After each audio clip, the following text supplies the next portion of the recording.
你唔夠老男人玩㗎。其實靚妹同老男人一開始係你會覺得，哎呀佢好似老豆咁樣關心我。其實耐咗之後你就知㗎啦，老男人係會操控你㗎，佢好識操控你㗎。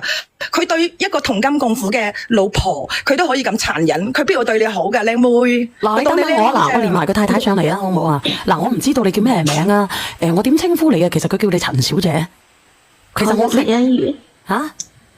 陳欣如，陳欣如啊，咁我叫你欣如啊。咁你欣如啊，你有冇聽到啊？你有冇聽到咧？其實佢係好尊重你噶，你聽唔聽到啊？佢完全係冇侮辱你嘅意思嘅，佢係一個幾咁善良嘅人。喂，小燕姐姐你好。嗱，我連咗佢太太上嚟。你聽到佢由始至終，你有冇攻擊過佢啊？其實我想問下，呢個女仔阿欣如，呢個姐姐，佢有冇攻擊過你？佢40幾歲啦，冇，從來都冇。嗱，咁好啦，其實我都好理解你，你可以叫佢欣如，我真係好理解你。係啊，你叫佢欣怡啦，你唔好叫佢陳小姐啦，因為我覺得呢位妹妹咧，佢其實都係佢唔係一個壞人嚟㗎，佢只不過係佢涉世未深，佢係一時糊塗啫。唔好意思，我就叫佢陳小姐好嘛？陳小姐，我都係理解你嘅。因為我哋都係女人，你哋唔好同我講唔好意思，應該講唔好意思嘅人係我。評論咁多日咧，嗰啲人睇法嗰啲評論咧，我都睇到，確實係我唔啱，係我唔着。你唔應該你自己有咁不幸嘅童年，你唔應該再令2個小朋友走你嘅路。即係你己所不欲，勿施於人，你何必咧？同埋頭先聽講你好靚嘅係咪啊？你先25歲，你唔可以為咗呢一個業種去傷害咗你今後嘅人生。你前半世已經唔好啦。佢講嘅係男仔，呢個男㗎，唔係講你哋嚇。你好，Sam 哥。呢個男人又唔係男仔啊，成70歲啊我。差乜鬼10歲啫？佢50幾歲。即係話嗱，我以一個男人嘅角度勸下欣怡啦，嗬。即係話嗱，你依家20幾歲，即係你所經歷嗰啲嘢咧，我哋唔好去計較佢得以實施。你要諗諗你以後嘅將來，佢大咗你成橛，再過10年8年，你哋之間會出現好多唔同嘅因素同埋矛盾，好多都會出現到避免唔到嘅。你同佢係。即係話，除非佢真話乜都聽晒你，乜都揾到錢俾晒你，但係佢而家咁樣對個老婆咁話，我相信呢個唔係你值得你託付終身嘅人咯。佢如果係佢係咁樣去，係正常一個男人唔會話去打個老婆。我哋啲脾氣好燥㗎，我都未從嚟打過女人。我真係冇諗到。如果陳小姐如果佢係諗到呢樣嘢嘅話，佢唔會話同我老公喺埋一齊嘅。佢唔會話搞到我個女而家搞成咁嘅嘢。而家我個女已經佢攞刀過嗰啲嘢，明唔明白啊？你個女係控制唔到情緒係咪？已經控制唔到情緒，壓力太大。因為佢老豆喺佢心目中係好完美嘅，佢對呢個家庭，佢雖然話唔係咁中意佢係個女嘅，但係佢都冇話缺乏過父愛俾佢。可以咁樣同你講，可能所有人都以為係我發信息俾你挑逗你。咁事實係咁嘅，其實你有冇諗過？但係我想問下你，其實你有冇諗過，我點解會有呢啲 number 㗎？呢個 number 邊個俾我㗎？啊？咁因為你喺我老公身邊，你如果睇佢電話嘅話，係咪隨時都可以攞住你睇？係咪佢手機備註係咪佢老婆嘅名？係咪先？唔係，你好清楚你自己喺佢手機上面個備註係一個名㗎咋？我想問下你，佢手機備註咁多人，我點解偏偏知道呢個係佢老婆啊？你有冇諗過啊，姐姐？因為我平時打電話俾佢打得多啊嘛，就算我冇打，我女嗰度有打啊嘛。咁你平時如果成日同佢喺埋一齊嗰時，咁佢係咪會？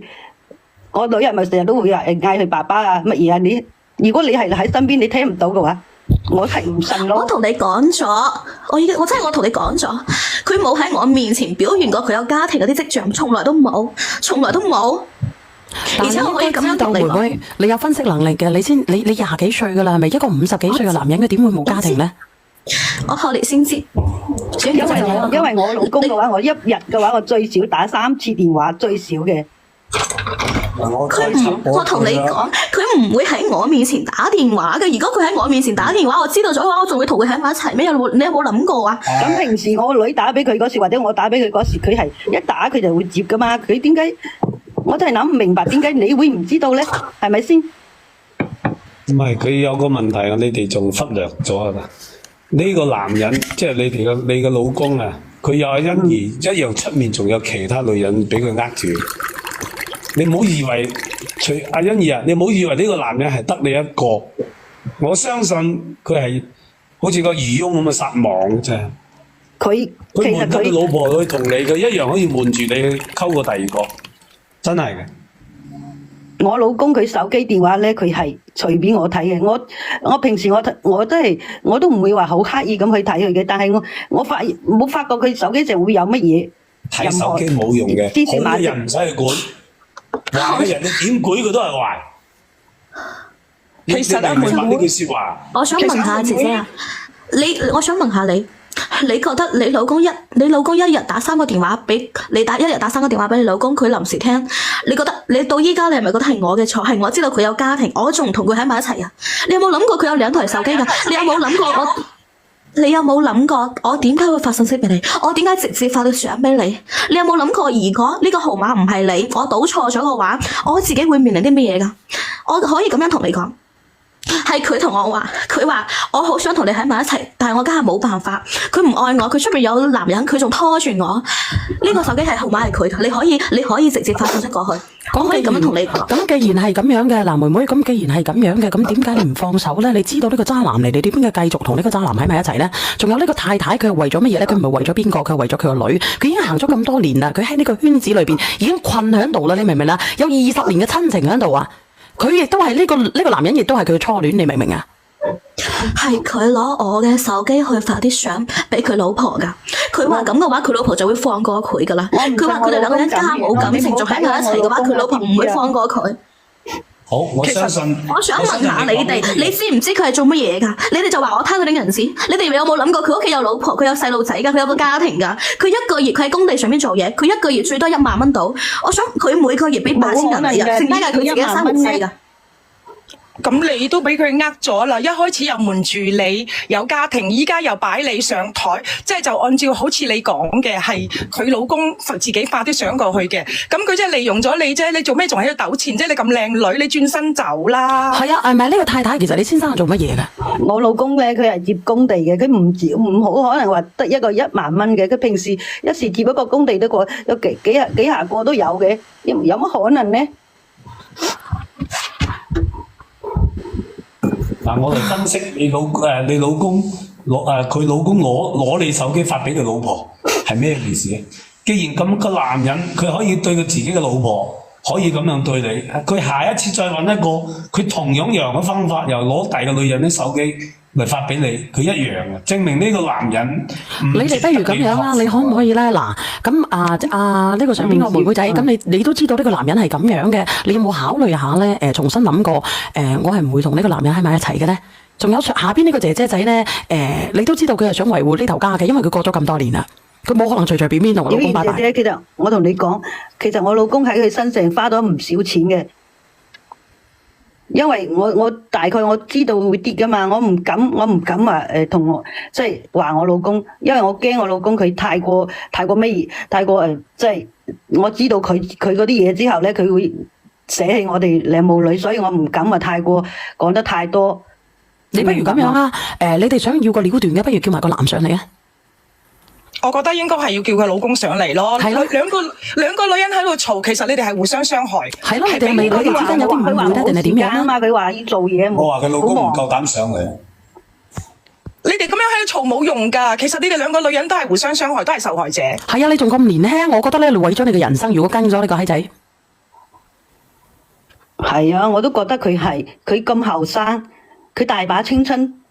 又咁靚女係咪先？但係我個女唔同嘛，我個女，但係原配你，我得我一粒女啊，我點先啊？我一粒女。但係原配你講呢個妹妹冇用㗎，因為除咗佢仲有其他㗎，佢走咗都會有第二個、第三個。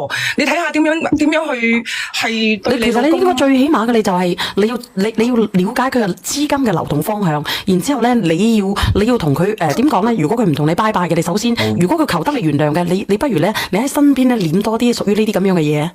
我哋我有㗎，我哋已經有跟唔到嘅。小賢做工程啲資金你跟唔到。咁你跟唔到嘅，你最起碼你每個月你有個目標5萬10萬，最起碼落到你自己袋，以後你同個女都有保障啦。唔得嘅，我最起碼我放鬆心情嘅時候，我咪同個女揾個第二個老豆咯。其實咧，佢最好嘅，你哋可以叫佢上嚟，真係你哋可以叫佢上嚟。我相信我依家出個碼俾你。上嚟啦，我同佢講咗好多次啦。佢都唔係原配叫唔到，咁咪嗰個欣怡叫咯。欣怡，你可以叫佢欣怡要。欣怡，你去叫佢得咯。佢咁聽你話係咪先？佢唔會上，我相信呢個男人唔會上。我建議你哋3個人坐低嚟自己解決佢，直播間解決唔到你哋嘅問題。我建議呢個女仔同原配聯手對付嗰個渣男啊！但係問題係呢兩個女人都死心塌地，因為呢個男人咧。兩個女人都冇腦咯。我老公係俾佢呃咗㗎，知唔知啊？唔係。你唔好依家原配你唔好咁講得咗。邊個呃邊個？原配你咁樣講就錯啦！你唔可以幫你老公講嘢㗎。其實始作俑者係你老公。喂，倒數第一咪。Hello。係。Hello，嗱，姐姐，我同你講啦，其實我覺得你咧，呢個原配，我同你講，其實我覺得你自己呃自己，其實你心入邊係點樣嘅？我覺得你心入邊有數嘅，你真係喺度自己呃自己咯。因為點講咧？其實我相信我老公佢一直以嚟都好。你首先聽我講好冇？你首先聽我講，你唔好駁嘴先。我相信嗰個妹妹講嘅説話係佢俾你嘅電話，俾你嘅電話號碼去打俾你嘅，發信息俾你。我相信佢講呢句説話。我同你講個重點啦，你同你老公咧，即係風風雨雨咁多年，你話你同佢20年啦，佢可以將你拖10幾米嘅。我覺得呢個男咧都好渣㗎，講真嘅。我同你呢個先係重點啊，姐姐，呢個先係重點啊！你可以唔其實我覺得你應該接受現實咯。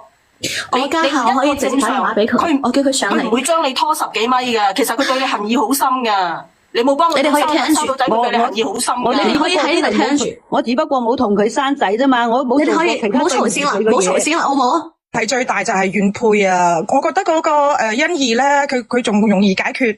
佢咁後生，佢可以轉身走。其實我好多謝各位嗰啲姐姐妹妹都好啦，好嘛？因為我唔係話我愛我老公有幾愛。而係因為我個女，我係唔想我女受到任何嘅傷害，就算我自己傷害到點樣都好啦，我都唔想我個女受傷害。你個女幾多歲？嗱，你聽我講，我問你，你個女今年幾多歲？我女18歲啦，已經準備高考啦，已經。你個女18歲，佢自殘係咪？佢係咪自殘？唔好講呢兩個字啊，封號啊。係佢係有嗰方面啦，已經。其實你應該帶佢睇心理醫生咯。佢應該有益乜嘢係咪？我想問下你，佢係咪有益？我覺得咧，嗱，你聽我講啦，姐姐，姐講得冇錯。你聽我講，嗱，我同你講，我認為我個人認為你個女咧，首先佢係有呢種病，跟住咧佢發生呢啲，跟住佢加重咗咯。就係因為嗰個陳小姐嘅出現，導致我女咁心。其實你唔使因為一個陳小姐啦，我同你講啦，真係㗎，你冇咗呢個陳小姐，仲有下一個陳小姐㗎。佢對你個老公對你嘅，你聽我講啦，姐姐，你聽我講，你唔好駁住先。其實你有冇諗咧？嗱，我同你講，你個重點喺邊度？你個老公咧將你喺部車入邊拖你10幾米，你知唔知點解會拖你10幾米？正常一發現即刻剎車㗎啦。佢對你嘅恨意好深嘅，你知唔知啊？唔好再講啦，我唔想聽。其實原配你嘅做法咧，你唔係保護你嘅女啊，你係傷害咗你，同埋繼續傷害咗你嘅。你要保護個女唔係咁樣做咯，唔係話你忍你老公或者點樣翳你老公嚟得翻嚟，你應該要爭取利益，你係同佢係配偶關係，你要知道有好多錢同埋財產你要掌握喺你嘅手中，你每個月家用啊，你問佢攞，你要攞夠，你冇辦法管你老公嘅情形底下，即係你管唔住你老公，你亦都唔需要去咁樣憎恨一個你口中嘅陳小姐，其實有好多呢啲小姐噶。唔係，因為可能因為佢當時你係急啊嘛，想逃避，所以佢冇留意到呢啲嘢咯。應該係咁嘅。嗱，姐姐，嗱，你聽我講啦，部車拖10幾米，我話俾你聽，你有冇開過車先？你有冇開過車先？唔好講話拖10幾米，你反應再遲鈍拖2米你都知啦。你有冇開過車啊？你試下你嘅車尾冚。嗱，我話俾你聽，佢冚唔實嘅個車尾箱，你嘅車會報警嘅，你明唔明啊？你有冇開過車啊？你嘅車尾箱冚唔實會報警嘅台車。開唔到㗎，有人喺度開唔到㗎，佢有心㗎，佢有心咁樣對你㗎。佢部車喺度報警，嗶嗶嗶嗶咁，你都即刻落車啦！有乜可能喺度呃到邊個啫？如果真係咁嘅話，咁我都唔知點咯。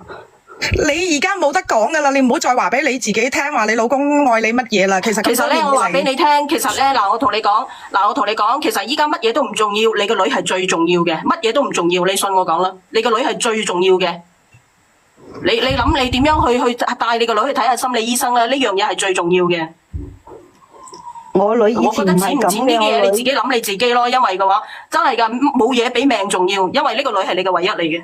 先帶個女去睇心理醫生，同埋去爭取自己利益，咁樣先可以保護到自己細路。你老公唔會變嘅，我同你講啊。你要理智啲啊！你唔可以再係咁樣。哎呀，我老公好愛我。呢個大婆你。你咁樣諗法，你唔夠理智啊！唔係因為我老公，我同佢已經20幾年感情啦。100年都冇用噶，咁呢啲男人。如果你老公咧，姐姐，成晚都幫你老公講説話，你真係所以你有今日我想問下你手嘅。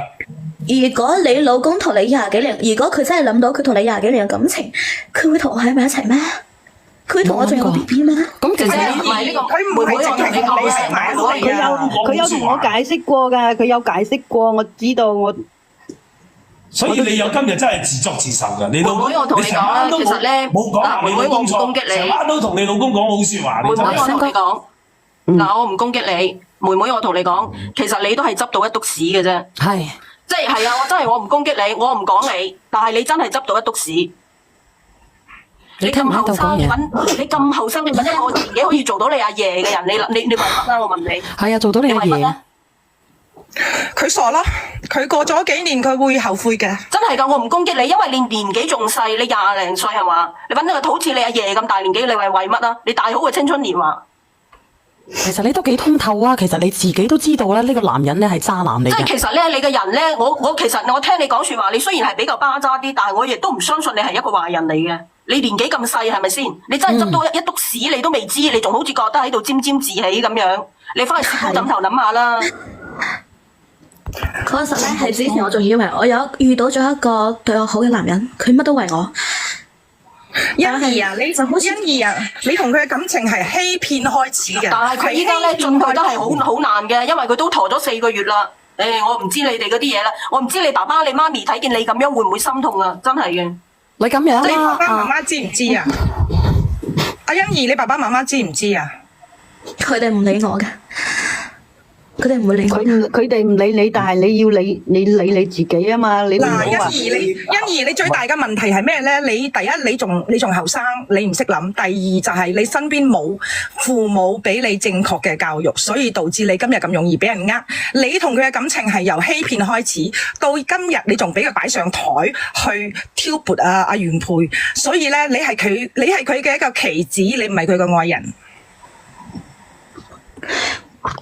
係啦，嗱，不如咁樣啦，嗱，攝高個枕頭諗清楚。嗱，如果你哋搞唔掂嘅，仲有你好長條路要行。唔係啊，如果真係我上到嚟，我肯上到嚟呢度係因為佢同我講咗，佢話我點解啱上嚟嘅時候我咁勞氣，係因為佢識嗰個男嘅，佢上到嚟佢同我講，佢話呢個姐姐佢揾咗一大批人喺呢個直播間唱衰我，講我啲衰嘢。所以我啱先上到嚟嘅時候，我先會情緒激動，講咗好多唔好聽嘅説話。哇！我依家我知道，即係呢個大婆你咁樣講啊？你呢個大婆你咁樣講啊？我冇講過任何即係傷害佢嘅話，你小賢姐姐你可以做證㗎。我有冇你老公佢咁同我講啦，我話嘅係你老公嗰個男人。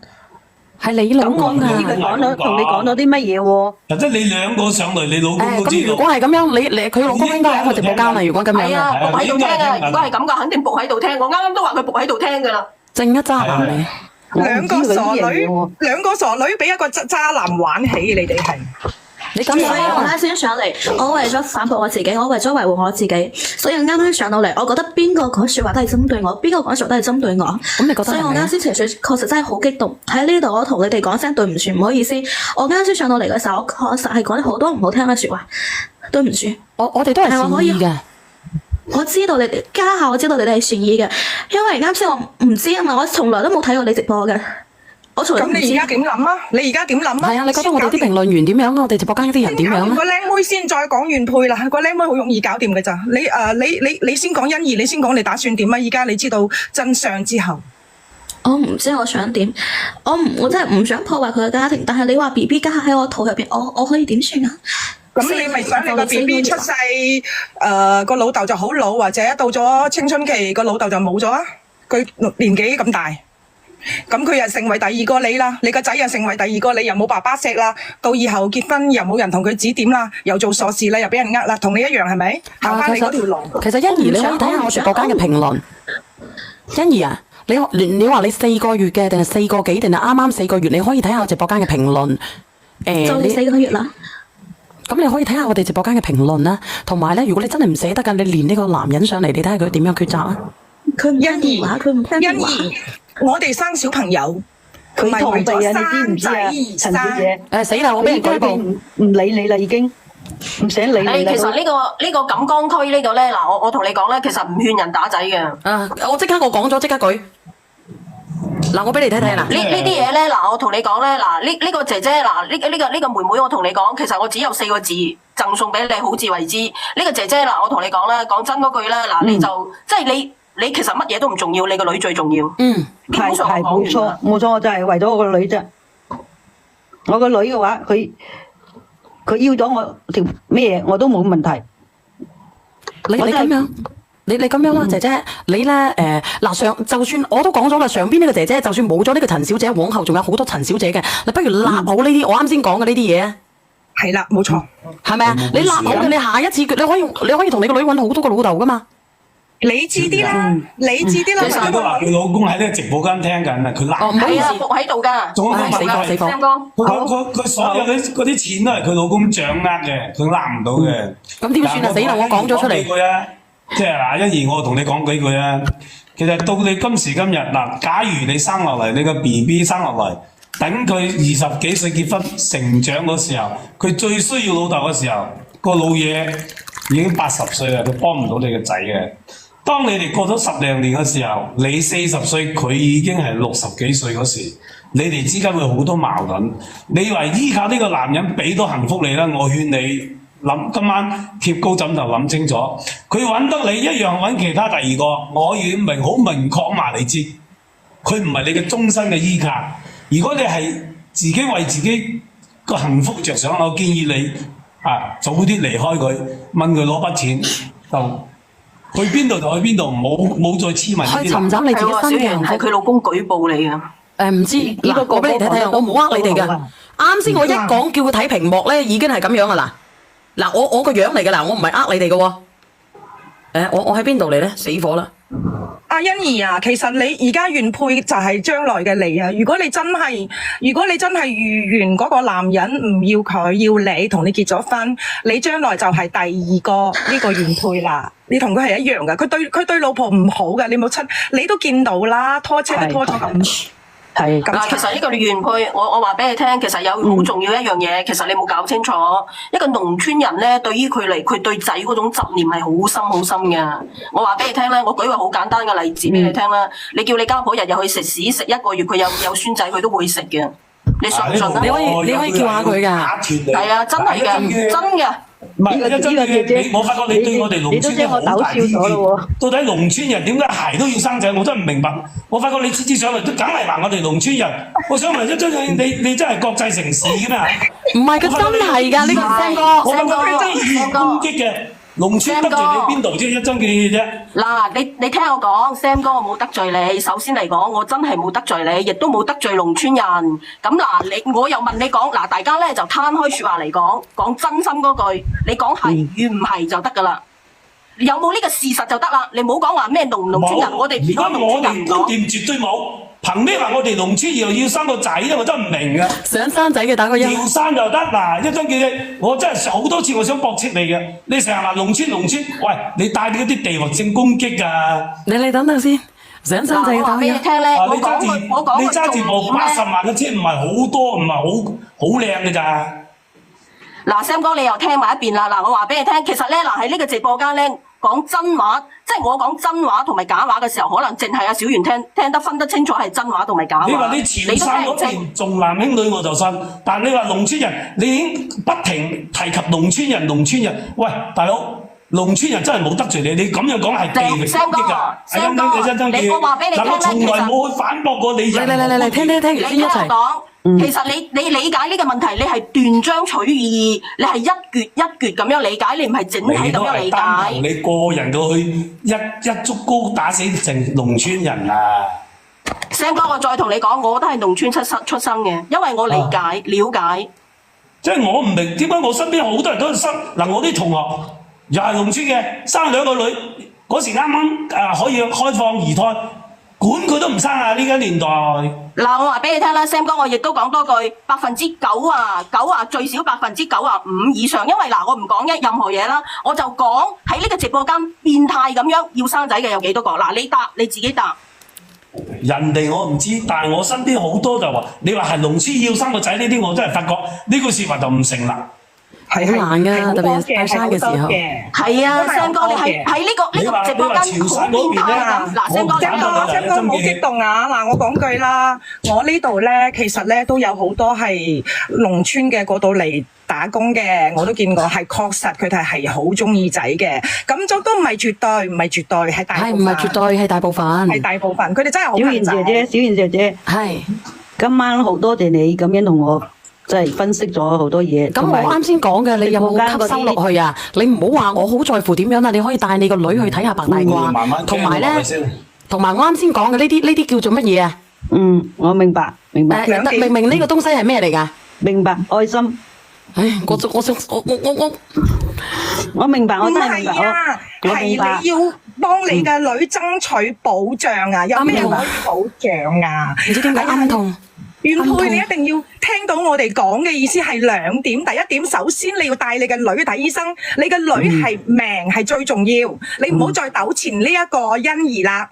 我知道，我依家感謝大家，真係好多謝大家。愛心佢粒得出嚟嘅嘛，唔係愛心啊，係你要俾你個女嘅保障啊 ，money。唉，死火啦，俾人哋 cut 咗落去。小圓，我話咧，我開部80萬嘅車咧，上次咧我係諗住咧喺嗰度，即係嗰個老坑咧，個老坑上嚟。你等下先，姐姐，你講啊，跟住心會見住。我話嗰個老坑喺度，我諗住帶下佢，佢哋真係當真喎。所以咧喺呢個直播間，我講真話嘅時候，我講真話同埋假話係你聽得明，冇一個人聽得明嘅。我使唔使同你解釋下？小圓姐姐由得佢哋咧，佢中意點就點。更何況嗱，我又喺度講啦，我講話農村人重男輕女個機率起碼95%以上啦。大家攤開嚟講，你話我講得呢句説話準唔準確就得㗎啦。你唔好話我去歧視你農村人定咩人。嗱，咁不如咁樣啦，因為咁樣去講嘅，因為而家連埋一齊嘅，你唔好斬開兩橛嚟分。唔係，你聽我講。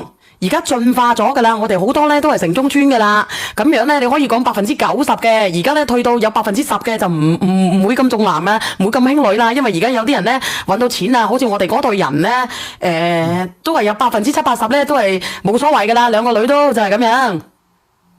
係咯，總言之大部分咯，你嗰度農村同埋其他嗰啲即係比較邊遠嗰啲又唔一樣㗎啦嘛，係咪？你嗰度嗰啲農村都唔算係咩農村，譬如比較遠啲嘅嗰啲。Sam 哥個廣州噶城中村啊，廣州會有乜咁好講啫？唔係，但係我 Sam 哥咧，佢係斬開兩橛嚟講。嗱，我話俾你聽，呢句説話係連埋一齊嘅。嚟，你聽我講。農村人重男輕女，佢就斬開兩橛啦。佢係農村人，同埋咩？佢就覺得你會歧視佢農村人咁樣啦。唔係，可能有少少誤解啫。因為 Sam 哥咧，佢係點講咧？佢身邊嘅朋友仔咧，佢比較少啲，因為佢思想已經即係俾城市薰陶咗噶啦。你明唔明啊？但係我哋珠江三角洲、中山啊、東莞嗰啲都會少啲。等於華喎，真係我覺得好奇怪嘅。其實我上次係大嗰個華哥嘅啫，真係嘅，我係大佢嘅啫。哦，咁其實我使唔使解釋下？唔使由得佢講啦，反正我又有車開，我唔使開80萬嘅車，我即使開翻20-30萬嘅車都得啦，係咪先？我咁我不如講下我自己啊，咁樣。小燕姐姐，你可唔可以醒啲沉輕精油俾我個女啊？我女依家咧又唔飲又唔食，人都冇咩精神，所以情緒就唔係咁穩定。我希望佢可以瞓得好啲。都得嘅，我等下先好唔好？我放你落去先好唔好？我放我落去啦，你同佢講啦，放我落去，我落去啦。嗱，上邊呢個妹妹，你自己作翻一筆，你自己我希望你有好嘅開始啊！呢個阿欣怡喺邊度啊？我喺度。可唔可以啊？我咁樣講咧，其實你仲睇得透過大嗰個即係呢個姐姐，好唔好？陳小姐，你考慮清楚啊，或者咧你可以連埋呢個男嘅上嚟嘅，如果你可以叫得到佢嘅，好唔好？佢唔聽我電話，唔聽你電話嘅，你可以關注我啊。好，我關注你。關注我，然之後我哋再傾啊，好唔好？好。我放你落去下。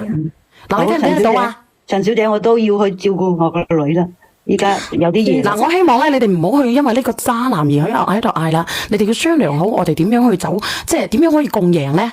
咁你咧，姐姐，我知道你係好偏幫你嘅老公嘅，因為幾廿年啦，記得呢個唔係心啊。我明白嗰啲。小燕姐姐，你放心，我如果私底下解決唔到嘅話咧，到時候我一定要會叫佢上嚟嘅。你可以關注我，可以連佢上嚟。我旁邊仲有個嘢，我關注咗你，咁我唔打擾你啦。